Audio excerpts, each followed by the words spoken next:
We are the Monster Boys! You gotta find a new conspiracy, bro. There's no such thing as monsters. I don't care what you say. I'm gonna find that fucking monster. Wes, where are you? Hello? What's happening? Hey, man. Are you alright? Wes! I saw a monster. It hissed at me and had dead eyes and sharp teeth. And I got it all on video. Scarlet! And this guy saw me in the park and he got away. We'll fucking get him. Nobody will ever hurt us again. Never again.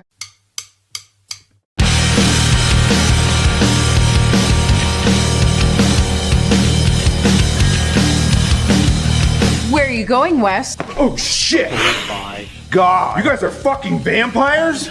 Awesome! Awesome? I have loved monsters my entire life. You could be making so much money. You get bit by a real life vampire. Dudes will pay big bucks for that. I can design a website and an app. Then me and my friends will take photos of you guys, make sexy videos, and we'll just wait for the subscribers to come rolling in. You sold me, Wes. But I'm gonna tell you this. Don't fuck with me, or else I'm gonna fuck up your whole fucking life. You got it? We don't even know these people. They could be psychos and kill us. Dude, relax. They already promised not to kill us, right? Oh, no killing? That's the best part!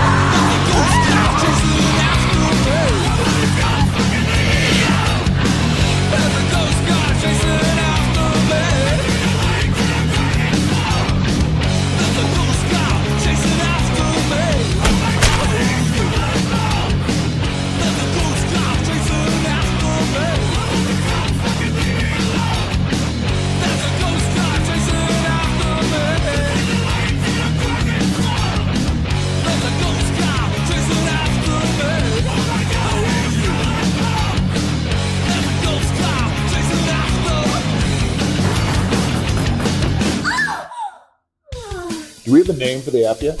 Yes, we do. I was thinking, OnlyFans. Only Fangs. Only Fangs? Only Fangs. You guys check out that OnlyFans yet? Are you guys the OnlyFans fans? This is happening. Holy cow!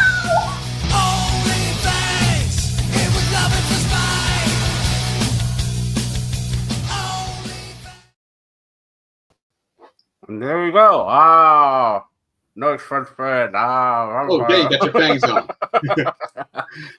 Yeah, not as good as the ones in the film, obviously. Oh man, they were quite a handful to get those fangs in there. But good evening. So this is Paul Rexel, co-writer and co-director of that film, which is coming out when? It's coming out this summer. Looking towards midsummer, most likely. As long as we can get these pickup shots going. The usual problems. But yes, I don't think it'll be like any Marvel film where you've got like 3 sets of very expensive reshoots. But yeah, I mean, at our level, I mean, this is like our biggest film. So for us, it feels like an epic movie. So it's like, oh man. How long did it take to make this? Well, we shot a 6-day stretch at the very beginning last year. Year at the beginning of August, July. And then from then, it's just been, trying to get a couple of shots this month and a couple of shots the next month. Then the holidays came, and so everything just stopped. So we didn't start even doing pickup shots again this year until, I want to say March. Okay. So, and then we did one April, and now May, we're going to have a couple more scheduled this month. Right. Cool. Yeah. So we're getting there. Oh, cool. So one of them was the merry-go-round shot, wasn't it? Yeah, that was in March, and that was we had to do that because that was getting closed up the next day. It was not going to be around. It's not around anymore. So that was the last day. Well, that's cool. You've immortalized it anyway. Yeah, definitely lucky to get that. So yes, the film we're talking about. So that's the stage. Is Only Fangs. Now that was it crowdfunded? Yes, and this was definitely crowdfunded, and it's been our biggest crowdfunded movie that we've ever had. We've raised over, just today we had a few contributions. It's cool. Still going. So we're up to, I think, 54K right now, something like that. And it's been so great to have so many fans come and support and show love for the film. It was just like I said, like, you know, it's just, you know, obviously it slows down after you meet your goal and everything. But, you know, we've had like just some today, a few more last week before. So it just kind of comes in sporadically. When I guess whenever, you know, we drop a trailer or something, drop some content, people get, you know, revitalized again. So yeah, I'll pop the link. Oh, if I could press copy and paste correctly, I'll pop the link in the chat. Oh, thank you. So yeah, if people still want to donate, and I'll put that in the description as well. There it is. Josh is here. He says it looks fantastic. Fantastic. I see what he did there. Thank you. Thank you. And Tom's here. Well done. And Patrick's here. Oh, Meredith. Love Meredith. Yeah, we just saw her last month in Vegas. Shot with her, and we're actually going to bring her back again. I think at the beginning of June. We have a kill scene with Meredith that she still needs to do, so that's going to be fun. There you go. Because, yeah, there's lots of lovely ladies. There's Jessa. She's going to be on next week on my channel. So oh, sweet. We're talking to her. I love Jessa. Yeah. How many films have you done with her? This is only our second movie. Yeah, she was in Murder Size. Our first one. Mm-hmm. Yeah. And then, of course, let me find out. There she is. There's someone else. No. August Kiss is probably going on at some point as well. So she's been in a few of yours. Oh, yeah. Yeah. Well, yeah. Again, this is her second film. Met her on Murder Size. She's been a great supporter. She wasn't able to come to the States this time. So she had a crew shoot her scene out in Virginia. Cool. Yeah, it'd be good. Shout out to Mark. But yeah, there's the link in the chat. So how do you and your co-writer director get on when working together? Is it you work separately or do you work together all the time? Well, because my co-director, co-writer, producer is my wife, Angelica de Alba. Normally, I write the script first. I write the rough draft, the second to final draft, and she'll like read it through, overlook it, editorial, in an editorial space. Just kind of things to bring it down to earth. Something seems like too grandiose, or it's like we can't do that. We can't kick some guy's head off, or something like that. So I was like, okay, yeah, bring it down, back down to earth and then ground it, and because she was never and Angie was never brought up in horror, so her mom actually didn't let her watch anything like that, like MTV or not even The Simpsons, nothing like that. So she was definitely, sheltered away from that. I'm the one that grew up with horror movies, renting tapes from VHS stores and stuff, and watching them from like 5 years old. So for us, it's a bit of a nostalgic thing. So I'll do the script, I'll come up with the idea, and then she'll try to figure out how we can get it done. Oh, that's nice. Yeah. Yeah. Are there arguments? Are you sleeping on the couch some nights over the films or not?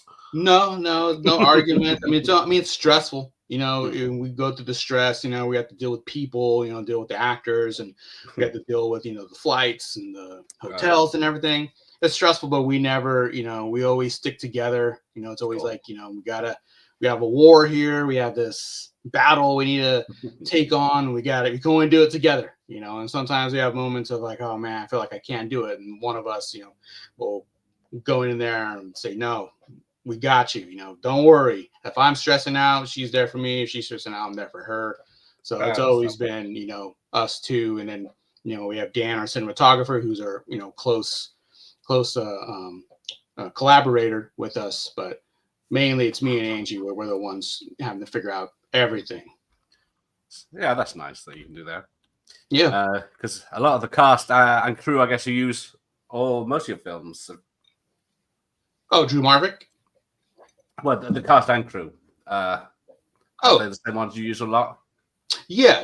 We started when we did Slash Art Party. We started working with like a whole new crop of people that were not involved in our previous movies, Streets of Vengeance, very much.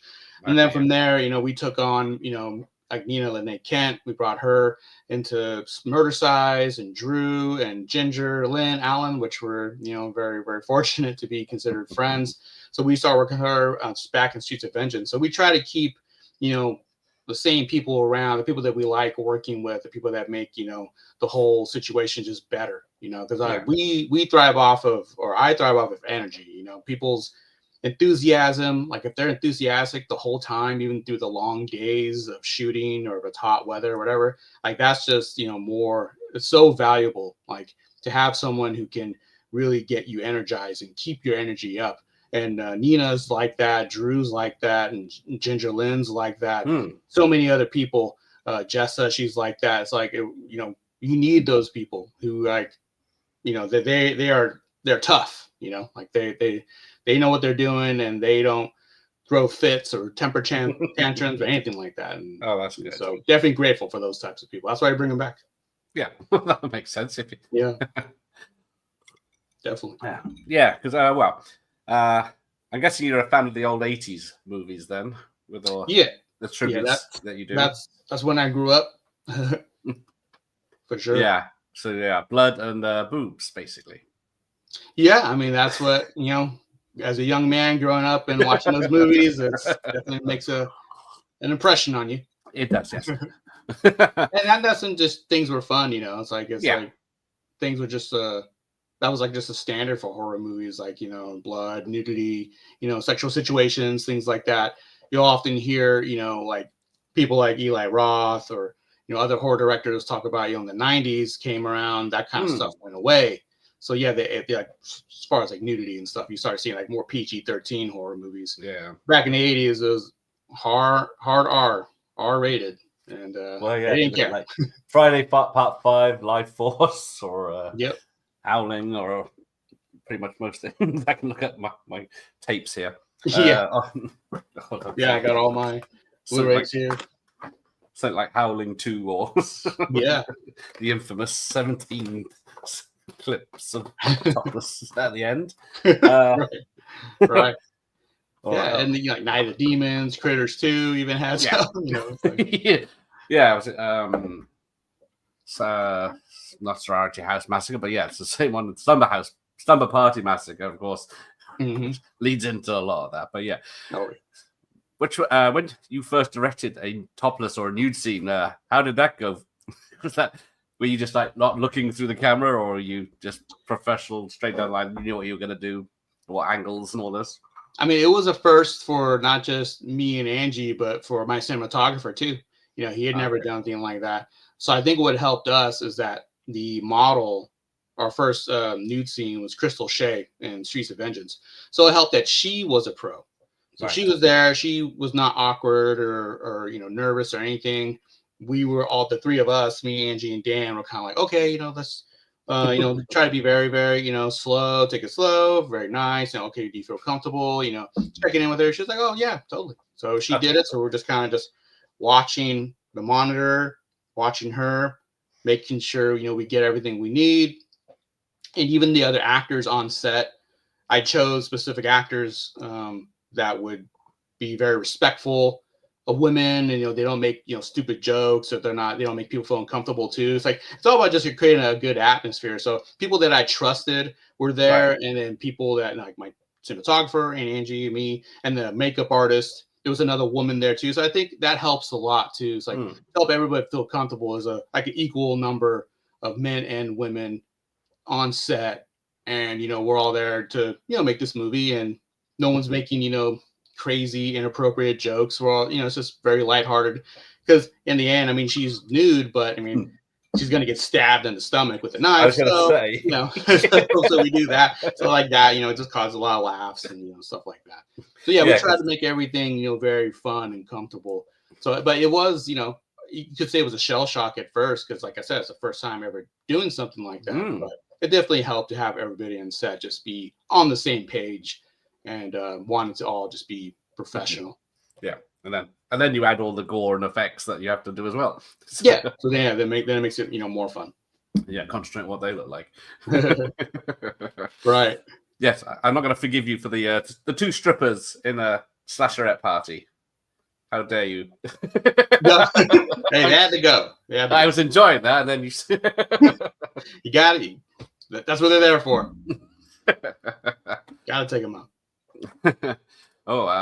Josh Watson, what is the greatest vampire movie that isn't OnlyFans that's coming out this year?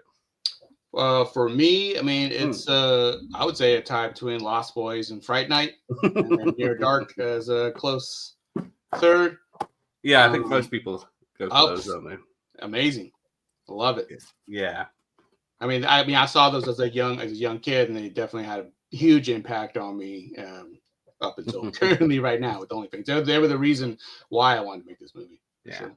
Well, I was quite the opposite. I was late to the horror party because I saw stuff when I was young, and then it put me right off. So I was in late teens, probably 16, probably before I got into horror properly.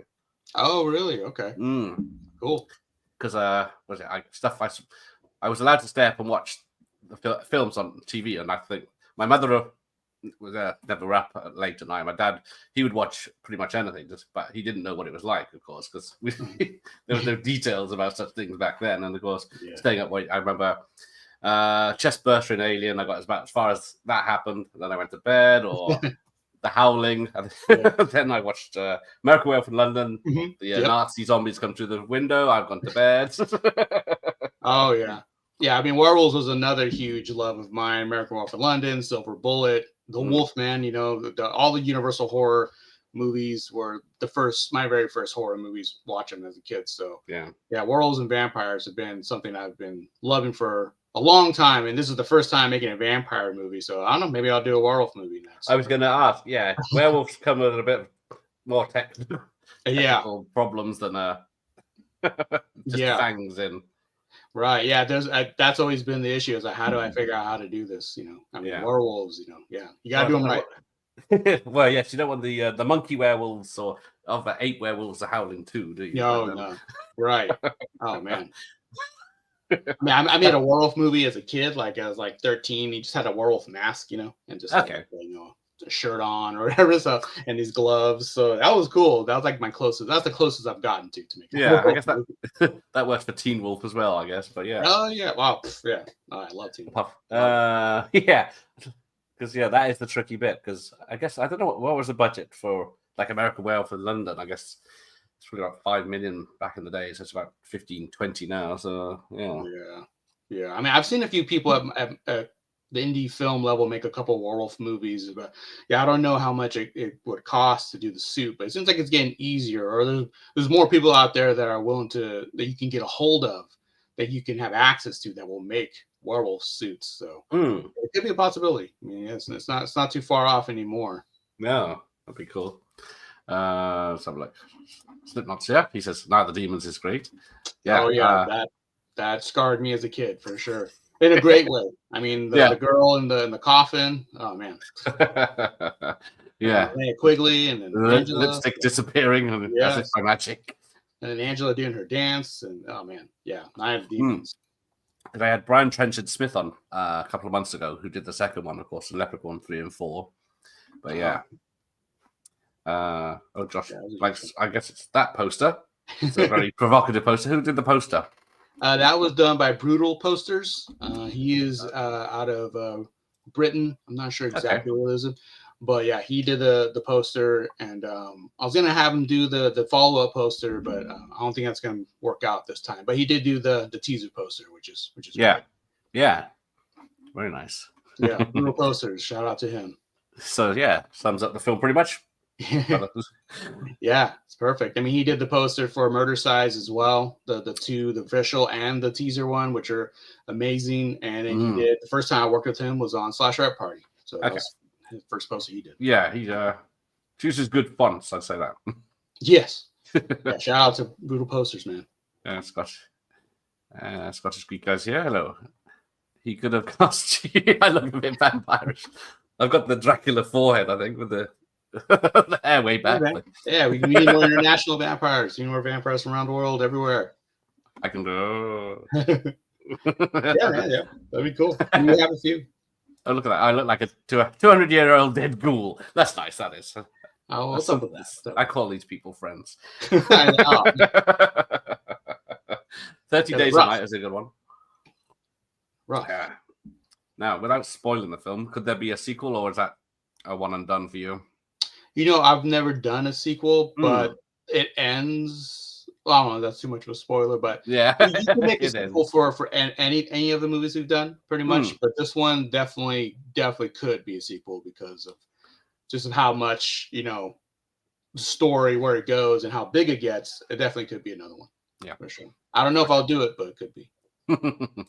It's on the cards, I guess, always. So yeah, what is it on physical media? Oh, it will be. So that's Yeah. the So for Indigo the thing, wasn't it?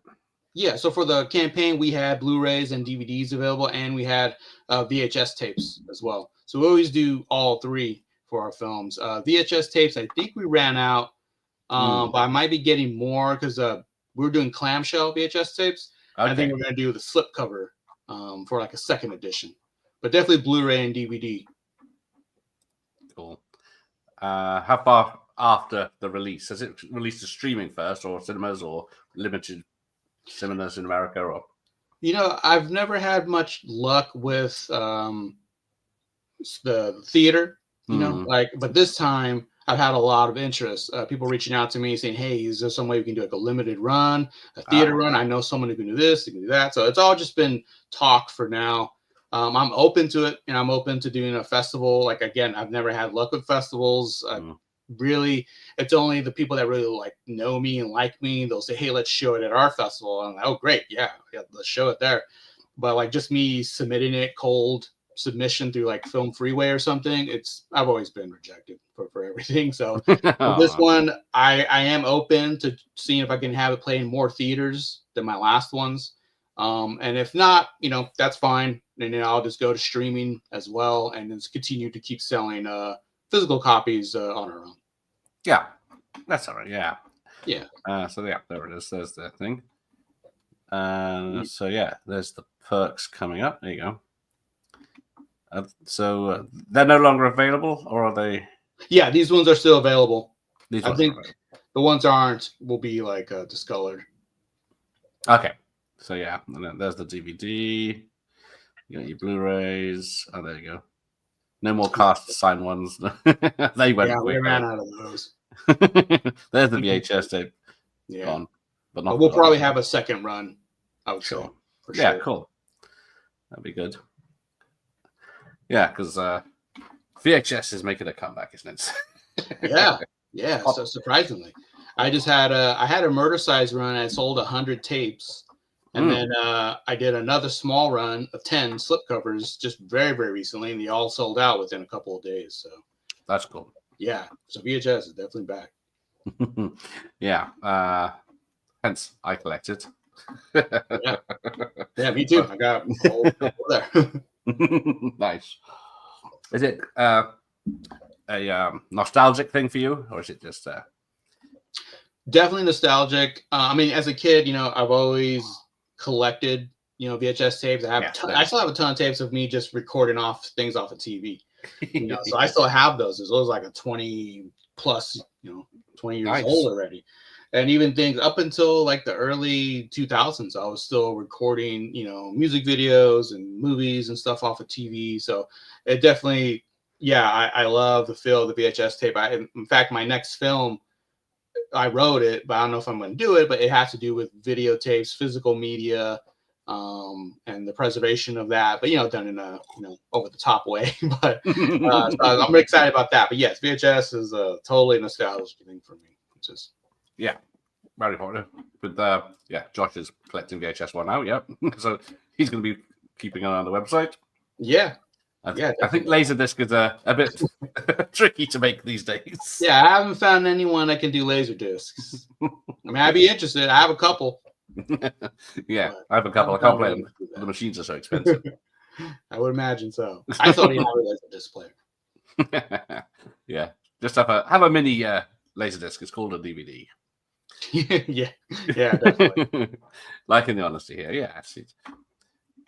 So let's get back to the film. So and then here's some of the lovely ladies, which I'm sure are part of the draw of the film. Having oh yes, and of course the big lads with the gents. I wish I could grow a beard like that, or the hair, but no chance. It's a sight to behold for sure. See it in person, it's like whoa. Yes, there's Nina. Yeah, we love Nina. She's been with us for so long and will be in all of our movies from now on, I would say. It's just I think that t-shirt's doing a lot of work. So yeah.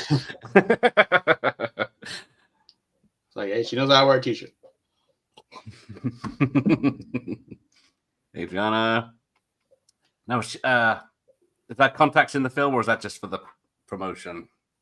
That's just for the promotion. The contacts in the film, I mean, we tried to do it for a couple of scenes, but you know, I mean, some people just can't do it. No, I could never do it. No, I can't touch my eyes. So. Yeah, so it's hard. Yeah, rough. And they get sting and they get sore, don't they? If you have them in too long. Oh, yeah, but yeah, I think someone's happy. Christy's happy. Oh yeah, she was so great to work with. Over there in Vegas a few weeks ago. She was great. Okay. There's Ellie. Oh yeah, just her birthday the other day, or nice. Happy birthday. Today. I think it might be today. Okay. Yeah, excellent. Happy birthday. And Delana from Streets of Vengeance. Yes. They know what to expect. BB. Another discovery. Yeah. So yes, a very big draw there. I mean, this is a movie called Only Fangs, so I know what the title implies. So it's great to have so many beautiful girls in this movie, and they're all just so great to work with, you know. And I'm really glad, you know, they all got together and became like a little family, you know, and stuff. So yeah, really cool. It's quite big ensemble cast. Each film you do is nice, but noticed. Yeah, there's a lot of spinning plates. Yeah. I mean, this is the biggest one. I think for the next one we might, go back to a little bit smaller cast. But this one we knew it was like, it had to be big, and I wanted to work with people I'd never worked with before. Like Meredith had been an admirer of her work, and same with Ellie. I didn't even know it was even possible to work with Ellie because I think she had stopped doing movies for a while, and Only Fangs was one of the first ones she did when she started her comeback. And now she's already been in another movie called Gush, and that's going to be coming out soon.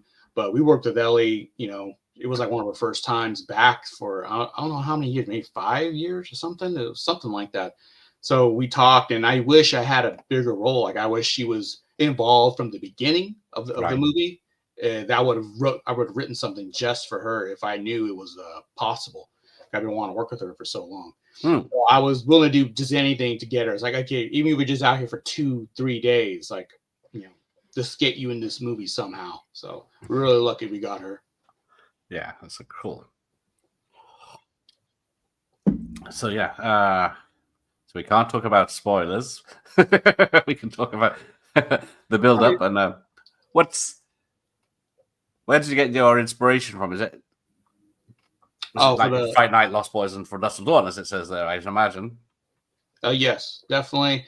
It was just for some movies, sometimes the title comes first. So the title for this one came first. Okay. And I was like, oh, wow, that's a funny title, And I was like, I wonder what, a story would be around that. And it was the obvious, vampires have to create some sort of app, OnlyFans app. I was like, okay, but what else, So I was thinking, taking the whole Fright Night dynamic, if there was a monster hunter, and he loves vampires, you see so many paranormal investigators all over the internet now. So I was like, let me take that. Let me take someone like that. And what if real vampires came into his neighborhood? Now, originally it was going to be they were going to move in next door and like start up a content house, and he was going to see them, just like in Fright Night, just like with Jerry and Brewster, Charlie. And so I was like, okay, let me start with that. And then, it's then evolved in more of like, he's out doing his TV show or his YouTube show. And that's how he runs into Kansas in the park, as shown in the trailer. She's feeding off of somebody, and then he gets her a video of her doing that. And then he runs wild with that. So that's how it kind of evolved from there. And keeping, of course, with the Lost Boys theme, keeping the girls like as like a sisterhood, and they're a quartet, and they're traveling around. Going from town to town, doing this like burlesque show, like they're trying to like pose as like a burlesque troupe in order to lure in victims and stuff. And so then, so I had those two, kind kind of collide together, and how would they, interact with each other. And eventually, it has the Monster Hunter kind of proposing, just like in the trailer, hey, I have this idea, let's do this. And so now Monster Hunter vampires come together to work together, and then hilarity ensues. I'm sure. Yeah, I do like that about your films, because you think you're going in for a standard horror film, but then halfway through it changes and it's not what you expect. Yeah. We definitely love doing that, and that's definitely inspired by From Dusk Till Dawn for sure. Yeah, it was a great film from this one. Yeah, I saw that in the cinema back in the day. Back then, no internet, so we didn't know what we're in for that film. Oh yeah. So yeah, it's a film with two halves. Oh yeah. I mean, you can say Sinners, the movie that's out now. I mean, I think the director himself even said it was inspired by From Dusk Till Dawn. Yeah. I don't know if it's out here yet, but yeah, I will catch it eventually. But yeah, I was going to ask this, but yeah, what's your writing process like? Is it difficult finishing a script? I feel like when I write, my brain trails off after a few pages, which is the same for me. I never get anywhere. Yeah, I definitely get that. What's worked for me, I had a year, it was during I think COVID, like towards the tail end. And I just kind of made a resolution to myself, like, okay, I have OnlyFangs, which I've been writing. I started this like in 2020. Okay. And so I kind of put it down. And I started a wrestling script around that time, and I put that one down too. And then that year, I was like, you know what? I want to just finish these films. And then I had an idea of just writing a new one, and I would only spend a month. Instead of spending, 12 months or 13 months on some script, I would just use a 1 month to write this script. And that turned out to be Murder Size. So I ended up finishing Murder Size in 1 month. And then I finished OnlyFangs and the Wrestle Babes movie. And then at the end of the year, I had 3 scripts because I decided I just didn't want to spend too much time anymore just trying to, nitpick and things like that. And what really helped for me is I just had to put my phone away for sure. Like too many distractions, will just get you off track. So I literally had to put my phone like in a desk drawer and just shut it off and just resist the temptation to look on Facebook or Instagram. And you just constantly think about your script, and I'm constantly thinking about the story. I'm constantly listening to music that inspires me for the story. Like I have like little playlists I call OnlyFangs. I have a playlist called Murder Size. It's just music that just gets me in the mood, or music I would have in the movie if I had a chance. And then so I'm just constantly thinking, and then, obviously watching things that inspire you. So if I'm in Murder Size mode, I'm watching Killer Workout, I'm watching Death Spa, watching Aerobicize, everything that has to do with aerobics and slasher movies. And even other slasher movies too. And OnlyFans, the same thing, just vampires. I mean, there's so many vampire movies that made like in the early 2000s. It's like really low rent, digital, crappy vampire movies. They even have a channel dedicated to that. And you just watch it, and you just watch all these vampire movies, and you're just constantly in that mode. You constantly think, and of course you go back to your classic, to Lost Boys and Fright Night. But yeah, just staying in that mode, staying in that mood, and staying in that groove. Like that's what I feel like it takes to finish, at least for me, because I'm like that too. I can get distracted off of something really quick, and sometimes you'll have days that do that, and you can't do this every day. I mean, it's just too hard to just write every day. But as long as you wrote something every day, like one little piece, one little sentence, something, you feel like, you know what, I did it. At least I did it. It's okay. I'm not going to beat myself up for going to play video games or going to watch a movie or something, Sure. As long as I sat in front of my computer and my script, and I wrote something or reworded something, whatever, as long as I did something. So that definitely helps. Okay, so it's on computer. What software do you use for writing? I use Final Draft. Final Draft 12 I have. Normally I write by hand in a bunch of notebooks. I have a ton of notebooks before I even open up the Final Draft. Okay. So you don't just sit there with a cursor blinking. No. Type something, bitch. Yeah, no, I've heard of that. Yeah, just to really get intimidating if you do that. No, I try to make sure I have something worked out before I even do that. Cool. Like on paper. Yes, Shane's Mrs. Sexy Vampires. Because yeah, I guess I was trying to think what was the last time there were sexy vampires on screen, and yeah, I guess True Blood. That's gonna be 15 years ago as well. Yeah, that's not, I never watched True Blood. Okay. Never did. I've always wanted to, and even like during the pandemic, like when we had like so much time to watch TV, like I watched The Sopranos for the first time and The Wire and things like that. But True Blood, I just never could never. I can't get say into. that I recommend it because I watched it and the first season was like one of those things which are amazing. It's like vampires are real, they mix in humanity and they're drinking fake blood, and then but then it brings in problems for them, of course, and then they start making this more humans and bloody vampires. But then as they went on, they just added all these other monsters and creatures. Everyone was like, so most of the time, all the cast is something instead of just the battle between vampire and werewolves. There was like fairies, there was werewolves, and all this. And I think, oh wow, yeah, they put in so much of another universe. Oh wow, okay, I was not expecting that. No, that's what sort of I tell off at the end. But yeah, well, maybe we'll give it a shot still. Well, yeah, I guess it was only about 5 seasons, wasn't it? Yeah, see, it's like The Walking Dead. Oh, yeah. That's so funny. I was thinking about The Walking Dead. I rewatched the last episode of The Walking Dead because I was like, I remember not liking it. I remember thinking it's really bad, and I rewatched it, and I remembered, oh yeah, I really don't like this. Yeah, I gave up when just after the season Negan came in. I think I stuck through it, and it was not. Yeah, it was a different show. It was. I regret it. I regret it. I know. Really I know the showrunner changed the second season, didn't they? Because they had the guy that did Shawshank Redemption and stuff for the first season, and then got rid of him. Yeah. Frank But Darabont. yeah, that's him. Yeah. Let's have a look. So yeah, let's have a, what's that? That's it. Wookie says hi. Hello, Corey. Hello. So yeah, if you need a Corey, because Heyman Feldman aren't around, there's there's one for you. A couple. Did you get into Lost Boys 2 and 3? No, I never got into those either. I remember them coming out like when I was in film school, and people making a big deal. It's like, oh, the Frog Brothers are back, or at least the Coreys are back. Yeah. And I was like, oh yeah. I was like, I'll get around to it. I just, I wasn't into it. Like I saw, a preview, a trailer.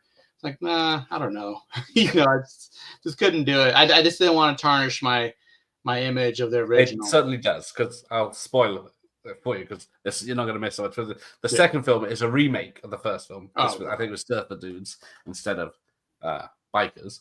But Corey Haim turns up for a cameo right at the end credits, but he's a vampire now. Oh, okay. And of course, unfortunately, he passed away before they could do the third film, so that story went nowhere. See, yeah, okay. Well, thank you. But then the Frog Brothers do return in the third film properly for fight vampires, but it's of course what, like 30 years too late by then. Yeah, unfortunately. I remember hearing Joel Schumacher, I think it was about the making of Lost Boys, saying he wanted to do a Lost Girls sequel. And that would have been really cool too. And I think he had kind of talked about, the women that were like the young women that were really popular at that time, like Drew Barrymore, and people like that, Lisa Silverstone, or I don't know, she might have been until too late. But yeah, it would have been really cool too if they had done like a proper sequel back then in the 90s, as opposed to the late 2000s or the early 2000s sequels that we got. Yeah. I always wondered, because there's a throwaway line in the first film about halfway through where the Frog Brothers say they suspect there's werewolves in the in the government. The government. High levels of government. Yeah, that's it. Yeah. There you go. You wrote it there. You could have done that. Got a sequel right there. Slipknot fans asking, do you ever see Alucarda from 1977? Not official vampire movie, but has some similarities. It's one of Del Toro's favorite Mexican horror movies. I've never seen that one. I've been looking for it. I do love Mexican horror movies. I mean, most of the Mexican horror movies that I have involve Santo, the Mexican wrestler, fighting mummies, fighting Dracula. So I mean, those ones I do like. And he does fight a group of female vampires. I think it's Santo versus the Vampire Woman. So that one I have and I do love, and I do love the clip of when they're brought out of their tombs and they drink the blood and they go from like ugly hags and they turn into beautiful Lorena Velasquez, and turned into beautiful vampires. So I've never seen that one, but I do love the Mexican horror movies for sure. Yes. Alucard tried to get me into El Santo because I'm not a wrestling fan either. So he tried to get me into the El Santo films, and I had the choice of like the 50 of them, and I chose the last one he did in the 80s because I thought an 80s one would be a fun one, but it was. Yeah. I think his franchise was on his last legs then. Yeah. Oh, yeah. Yeah. By then, for sure. And there's another one he did that I think got re-released. I don't know if I have it here, but he does fight Dracula, and that one is good. That's like late 70s as well. Can't find it over here, but if I can find it, I'll let you know. Well, yeah, even Jess Franco did a Dracula film, didn't he? With Christopher Lee. And I was disappointed because Christopher Lee has a moustache in it for a start, so just to look different, I guess. But then there's no nudity for a Jess Franco film. There's no like sexy vampire women. I was very disappointed. Yeah, I mean, he created a whole genre, a subgenre of sexy vampire women, and Gene Roland too. Like I don't know, 300 vampire movies. I don't know how many he's done, but Vampirus Lesbos, that was a good one too that I used for inspiration for this one. Cool. Do you ever watch any of the Hammer vampire films from like the 60s and 70s? Oh yes. I mean, my T-shirt right now is Twins of Evil. There you go. One of my favorite ones. I love Twins of Evil. That whole trilogy, Vampire Lovers, and I forget the third one. Yeah, I'm trying to think now. I'm figuring it out. But yes, yes, definitely. I mean, I think there's a promo. I forget which one it is. It's a promo. I think it might be Vampire Lovers. I'm not sure, but it's like 5 of the vampire girls, and they're standing on a coffin, and they're all wearing gowns and stuff. And so for OnlyFans, I forget which movie it's for, but for OnlyFans, I had all the girls wear white nightgowns when they're doing their ceremony, and they had them pose with their hands up and stuff. So just trying to do a Hammer horror homage there. So yes, definitely love those. Yeah, because I'd say it's one of my favorites, but just because it's so insane when Dracula's like in the 1973 swinging London, it's just so ridiculous. But it works. Oh yeah.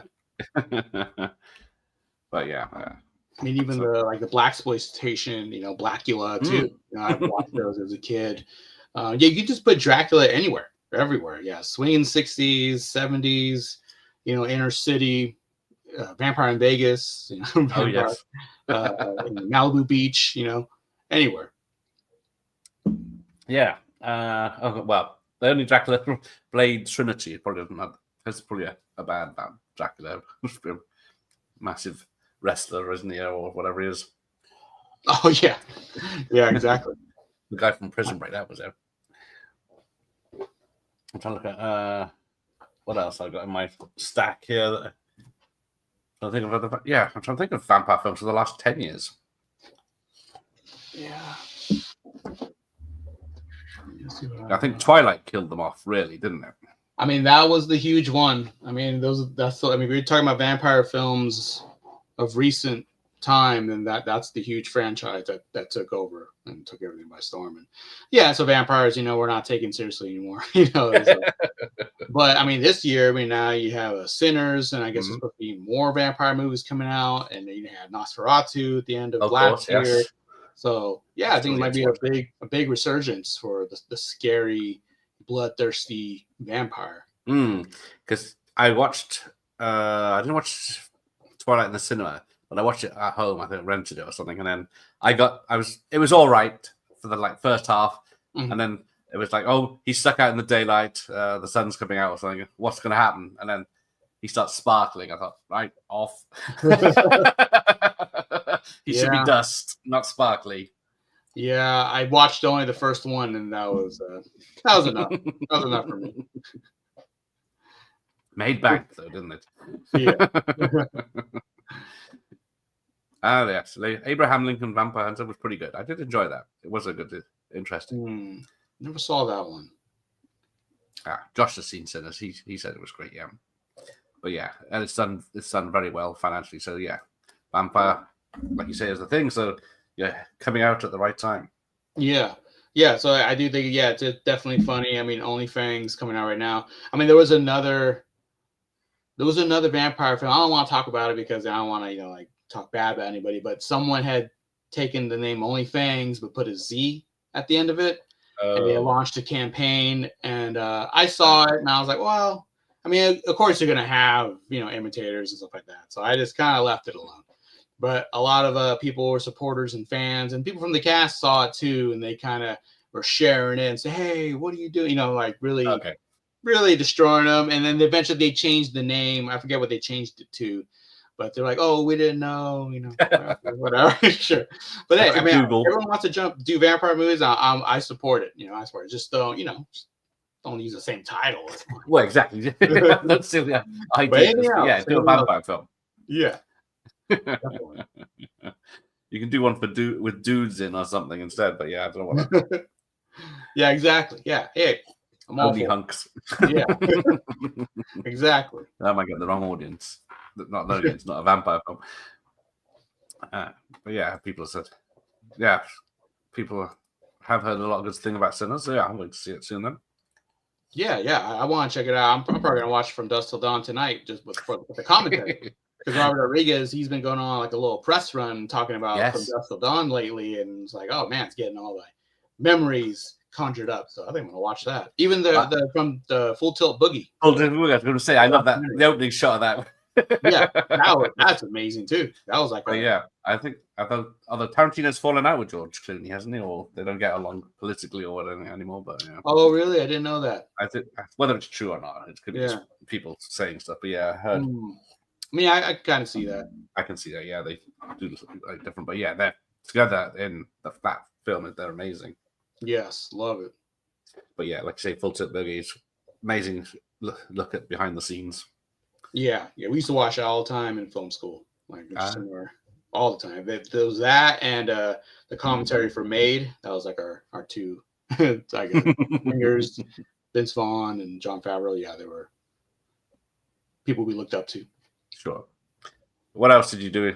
Did you go from, I guess, was it high school to film school, or was that college or something in between? Or yeah, so like, so I live in Modesto, and Modesto is famous for George Lucas. He was born somewhere near Modesto, but that's where he went to film school. It's Modesto Junior College. It's a junior college, so he learned film there, and then he went to down south. So anytime any film student goes to MJC, Modesto Junior College, and takes the film program, you're all like in the shadow of George Lucas. Basically, everyone wants to be him, right? More or less, and still to this day. So I went from high school I joined the film program, and after that was done, it was like maybe a 10-year hiatus. Just trying to start your real life, get a job, find a place to live. Me and Angie moving out, her parents' house, stuff like that. So we didn't do anything until 2010. And in 2010, we started making films again.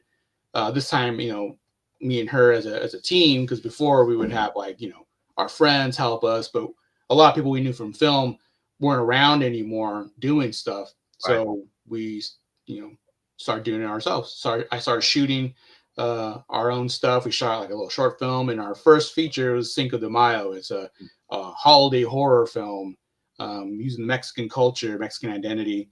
And we made that on a mini DV camera. And it was edited on a laptop that was already 10 years old when we started using it then. And for some reason, it caught the attention of a Slasher Video. And he had his own label, and he was putting out shot on video stuff from like the 80s. So he saw Cinco de Mayo and thought, oh, this would be good to put alongside Death Nurse or Boarding House, the other movies he was putting out. And ironically, he was putting out Killer Workout, and that's how I saw it, and that's how I got inspired to do Murder Size. So it kind of really worked out. Cool. Yeah, because I say, almost caught up directing the same amount of films as George Lucas. He's only directed like 6 or 7, right, in his whole life, hasn't he? Because he never actually directed the first trilogy, did he? And then he did the prequels. And then did he do Red Tails, or did he just produce that? But yeah, he's American Graffiti and then straight to Star Wars, really, wasn't it? Yeah, I mean, he had done like that short film, that THX. Yes. 738. But yeah, as far as like full feature films, he just went to that. And I know he was, working with like Spielberg, and helping out Francis Ford Coppola with his movies. So but he's still, no matter what. I mean, Star Wars, like, changed so many lives universally. Like May the 4th, May the 4th be with you is coming up here in Modesto. They're showing all the Star Wars trilogy at the local theater right now. Right. They're going to do a big celebration for May 4th. So, so there. Yeah. Because it seems to be a lot of good things happening in cinema this year. Because even Revenge of the Sith came out and it's making a hell of a lot of money. So people are obviously that type of filmmaking going back to proper stuff, even though it was not well received as much as when it came out. But that's pretty good compared to what we get now. Yeah, exactly. In retrospect, it's like, oh wow, yeah, it was really good. Because I've been doing the same with 90s action films. I thought like they were 10 a penny back in the day, and you think, yeah, that's fine. But you look at them now, and then practical stunts and effects and everything they did in them, and you think, wow, they really put themselves out there for that. Yeah, you don't realize, how good you had it sometimes. Yeah, what you miss. But yeah, it's like, would you go for a studio pitch if you offered one? Because like John Carpenter obviously did that, and then he got burnt a lot by the studio, and he just went back to making his independent films, so he had his control and could do what he wanted.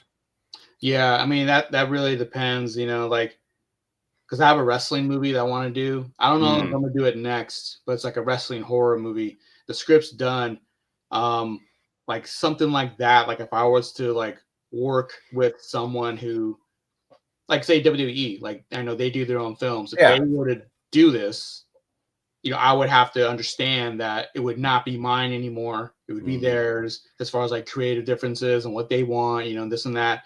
You just kind of have to understand that and expect that, especially after watching so many, like you said, John Carpenter, so many film directors who have done this and what they go through. You have to be willing to play ball, basically. And I think I could, if I had to, for certain things, something like that. If you want something that's really big and huge and epic, and you need someone to back you, you need someone, to bring all the resources, then you're going to have to compromise. Yeah, that's the thing, isn't it? Yeah. So I definitely think, I would be open to something like that, if it ever did happen. Yeah, I was thinking when you mentioned it, Spielberg, Coppola, and Lucas all working together back in the 70s and then the 80s. There's nothing like that now, is there? There's no directors that have their own thing, because anyone that works for Marvel or Disney just do it this way, do it with this. So the picture looks like this, so it's all shiny and new and fancy, and then it's just don't do anything like Sam Raimi with was it Doctor Strange 2? There's flourishes in there that you can see it's a Sam Raimi film, but he was obviously hands tied mostly what to do. Yeah. I mean, because back then in the 70s, it was all about the directors having power. They were calling the shots, and everyone has a different story on what happened, or who, was it George Lucas and Spielberg? They're the ones that destroyed the artists, and gave into the studio system. Maybe who knows? But yeah, it was definitely a different time. And you hear people like Scorsese. I mean, he was part of that whole American New Wave movement, but he would lament and be like, maybe it would be good just to work for a studio and they just give you an assignment, and they just say, hey, shoot this, make this, and you don't have to have all the pressure of making a movie on your shoulders, which in many ways you are, like Francis Ford Coppola. I mean, talking about making Apocalypse Now and health issues and heart attacks of Harvey Keitel, or not Harvey Keitel, but he got rid of Harvey Keitel, had to reshoot stuff with Martin Sheen. He hits a heart attack. Exactly. Yeah, I mean, that whole movie was a heart. I forget the documentary. Hearts of Darkness. Hearts of Darkness. Yeah, that whole thing. I mean, so if you don't have a studio backing you, maybe you would just be better just be a studio director and just let them take care of everything. Why am I out here trying to make this art in a jungle? Yeah, film it in LA. Yeah, exactly. It's just soundstage. Yeah, if you make a desert film, I guess it's easy, isn't it? Because you can film that in LA's deserts. Yeah. Go out to Barstow. But yeah, hopefully, as Smokey says, the studios are scared to take risks these days. Yeah. Oh, It's like, what was it, 300 million budget to make try and make $1 billion. When Yes. you need 600 million to break even just to. So yeah. Yeah, such a bloated system. I mean that's why if you look at the independent movement of the '90s, with Robert Rodriguez, bringing him back up again. I mean, what he's trying to do now. I mean, he's doing his own that, isn't he? studio, and now he's doing these investment. Having film people invest in an action film. This whole thing he's trying to do now, and it's like, he's been the guy we've been looking up to this whole time. Like he would do it outside of Hollywood, literally in Austin, Texas. So. So yeah, he's been the guy.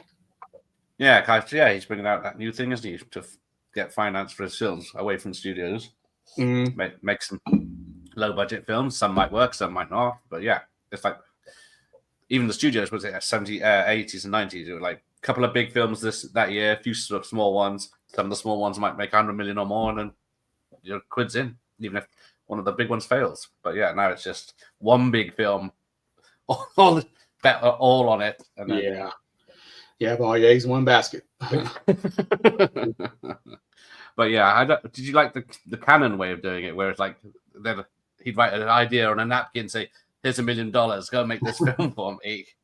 Yeah. I mean, sorry. No, sorry, I was going to let you talk, but yeah, they aimed too high, obviously, with Superman 4 and over the top. Oh yeah. I mean, it's just sad to see how these studios, they have so much promise, and then just too much money gets spent. I mean, you have like certain people just get blamed for destroying an entire studio. I think Terrence Malick? No, I'm sorry. It was the director of where is it? Days of Heaven.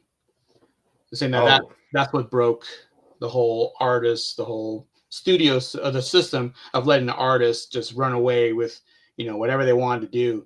And the studios had to pull it back. So you just destroyed, you just a gigantic bomb, basically. Yeah. I guess, you can go too big, can't you? With Heaven's Gate and stuff like that. Just Heaven's Gate and Days of Heaven. Yeah. Don't make a film with heaven in the titles. I guess. Yes, exactly. Okay. And then when they tried to milk the Matrix for the fourth film, that was up to they said we're making a Matrix film. You can, and then they brought one of the Wachowskis back, saying you can either make it or we'll make it without you. And then we get that fourth film, which did not live up to it.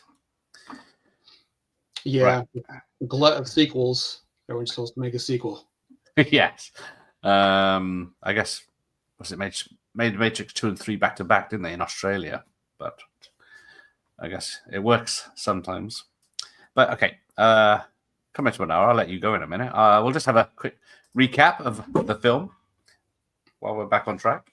So yes, only Fangs, lady vampires, or is it just ladies? We'll find out, I guess, in the summer. Is it a spoiler to say how people are made vampires, or is it the usual ways? No, it's people are made vampires just by the bite, drinking the blood. Just I try to use the traditional vampire lore. The only thing in here that I wanted to change, and I've seen in other movies, is that they discover that if you bite someone, they don't turn. You're not draining completely of their blood, but they do become like you're subservient. Basically, we've seen that in other films. Yeah. So this way, they discover they can bite someone to feed, and they can having them keep coming back to them as like a subscriber. So that's how they turn victims into customers. Clever. So they have a lot of people that they just keep feeding on, so they don't have to kill people. And that's the big thing in the trailer. Like, what? No, killing? That's like that's my favorite part. That's the best part. So this is like one of the vampires, Reese. She's played by Kansas Bowling. She's the one trying to change their ways, basically. Okay. And then that's where Drew's character Wes comes in, because they have like this relationship, and so she's trying to show, hey, we don't have to murder people, we don't have to kill people. We can make this lucrative for all parties involved. Here you go. So all the ladies. Yeah, that was a crazy shoot. Long shoot.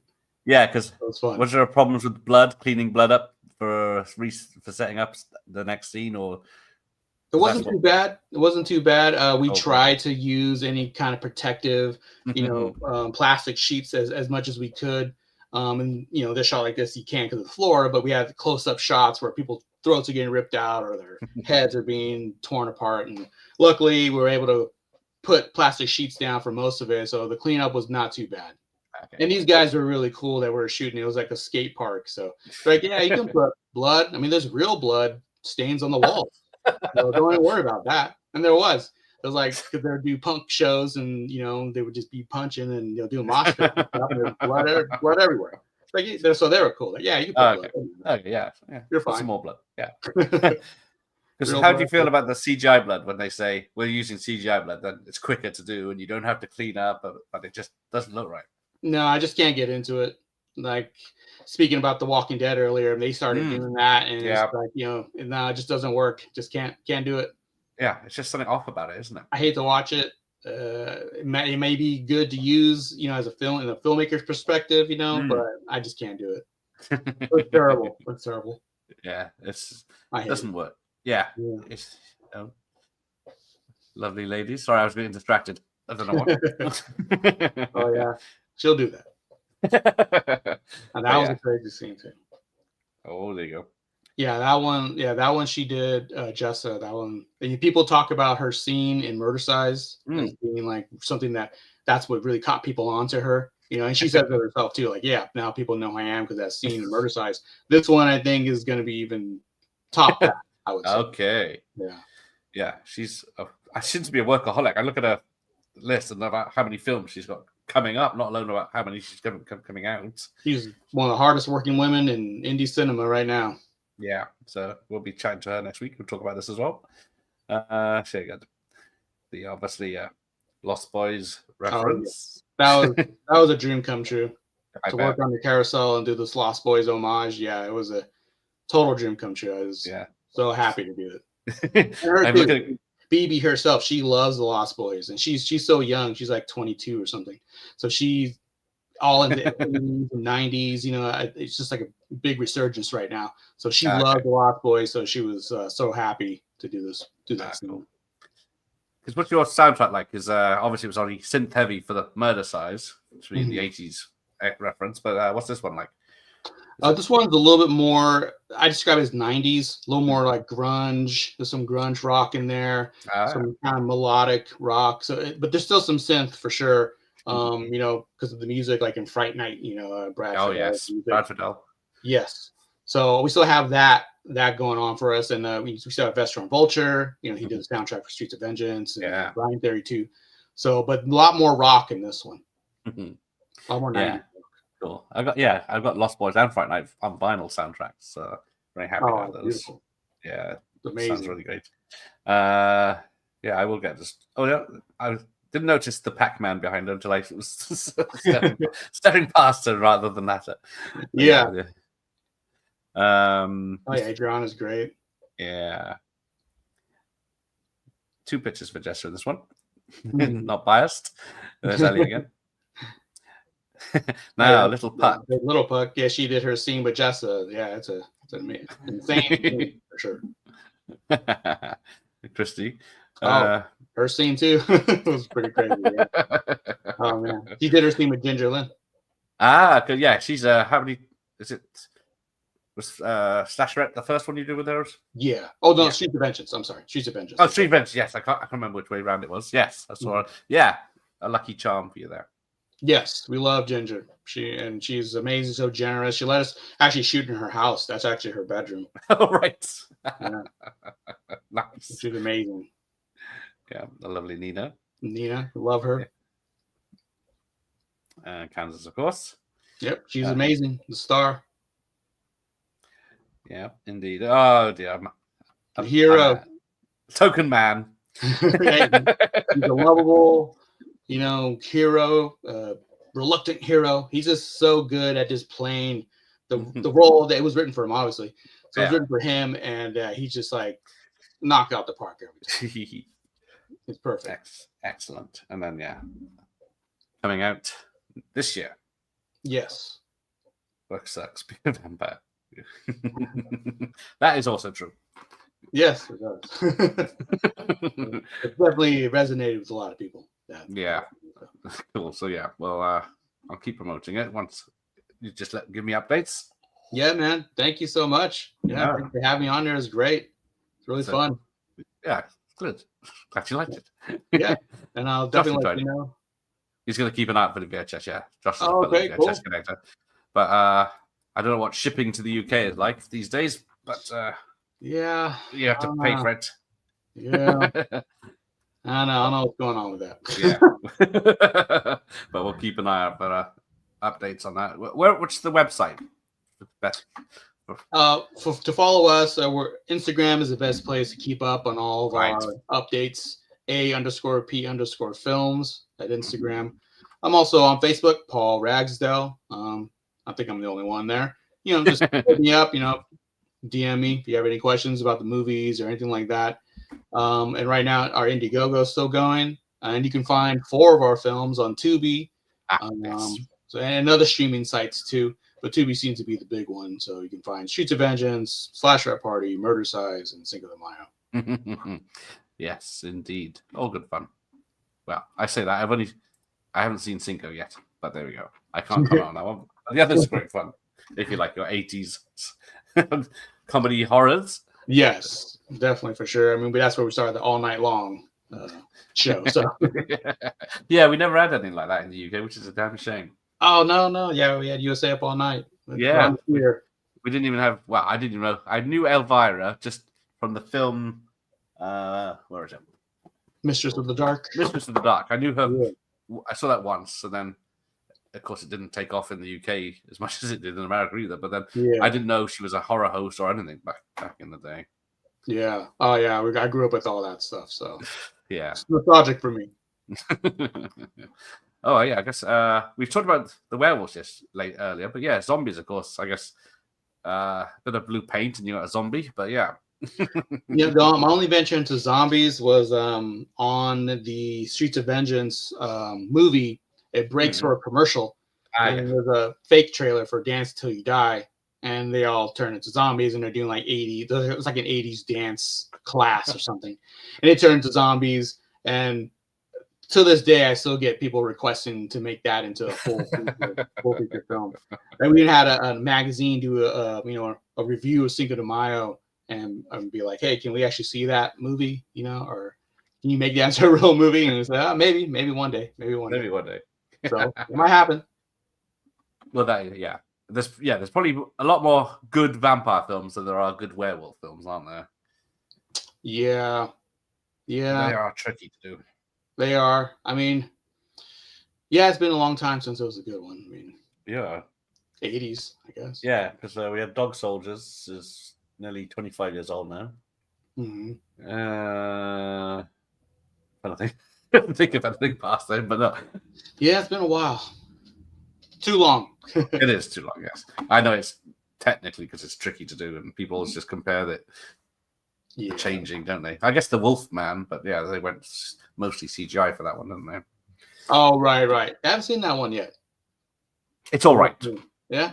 It's just, I can't. It goes off the rails a bit in the second half, but yeah, it's built. It's very gothic and scary and gory for the first half, and then it doesn't really finish well. I do want to see it because The Wolfman was my favorite horror movie as a kid. Like the first one I think I saw, the Lon Chaney Jr. Yeah, and then there's a Wolfman in Fright Night and Fright Night 2, and then the Monster Squad. So yeah. Oh yeah, because it's the same guy, isn't it? In same guy, Monster Squad. Same guy. John Greaves is doing well in the White Lotus now. But yeah, I had Brian Thompson on the other night from Fright Night 2 as the guy that eats the bugs in that one. Yeah. Oh yeah. Oh man, I love Friday Night 2. I didn't get to talk about that either, but that's a big influence on this one as well. Very underrated. Yeah, and very lucky. Was it this year they finally got the rights to release it properly? Yeah, should be coming out. I think. Yeah, there we go. Because it went straight to video in the UK. That's amazing. I have it on VHS, but that's about it. Yeah, because I think that there was you could only get it in Europe on a Spanish Blu-ray. I think they're the only ones that were legally allowed to make it. Right. Yeah. yeah, it's been tied up in legal issues. So Yeah. maybe next Was that- year, finally coming out. Yeah, that'd be cool. But one of those looks gorgeous. Yeah. Anyway, I'll let you go. Enough talking. It's getting late here. It's 11 o'clock at night here, so Oh wow. it's Oh, Friday night. Yeah. Oh, well, thank you for staying up, man. That's fine. No Appreciate problems. it. It's been a great chat. Thanks, Dan. So I'll continue. I'll put the links out tomorrow when I Okay. get up. But yeah, excellent. We're looking forward to seeing it. And then Yeah, man. get you back for the next one. I guess you're working on the next thing, or are you just concentrating on OnlyFans? Mostly concentrating on OnlyFans, but I'm always writing. So I'm writing the next thing. Okay. Yeah. I won't ask. I'll we'll get you back on for that one. Yeah. Definitely. Especially if there's a campaign that needs promoting. Oh, for sure. Oh, yes, definitely. Once again. Okay. So yes, take Slipknot and Smokey. Yeah, I do turn into a werewolf if I'm online at 12 a.m. no. So. It's very poor effects though. Okay. Thanks everyone, and thank you, Paul. See you next time. You. Good night. Thank you. Bye. Bye-bye. Bye.